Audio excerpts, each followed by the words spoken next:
চিংড়ি মাছ খেতে যতটা টেস্টি, পরিষ্কার করা কিন্তু একটু ঝামেলার। যদিও বা আমার কাছে ঝামেলার মনে হয় না, কারণ আমি একটু ইজি উপায়ে কেটে ফেলি।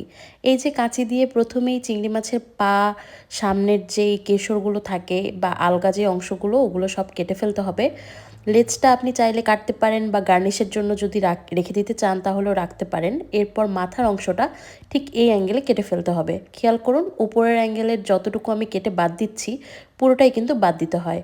এভাবে যদি আপনি শুধু একটু অ্যাঙ্গেল করে কেটে ফেলেন, তাহলে ভেতরের ময়লাটা সুন্দরভাবে বের করে ফেলতে পারবেন। আর হালকা একটু চাপ দিলেই মাথায় যতটুকু নোংরা থাকে সম্পূর্ণটা সুন্দরভাবে বের হয়ে যায়। এরপর মাছটা একটু মুড়িয়ে ভিডিওতে যেভাবে দেখাচ্ছি সেভাবে টুথপিক দিয়ে ভেতরে যে নোংরা নালিটা আছে সেটা বের করে ফেলতে হবে। এটা একটু আলতো হাতে করতে হবে, আস্তে আস্তে চাপ দিয়ে, যাতে মাঝখান থেকে ছিঁড়ে না যায়। এটাতে কিন্তু সুন্দরভাবে বের হয়ে আসে।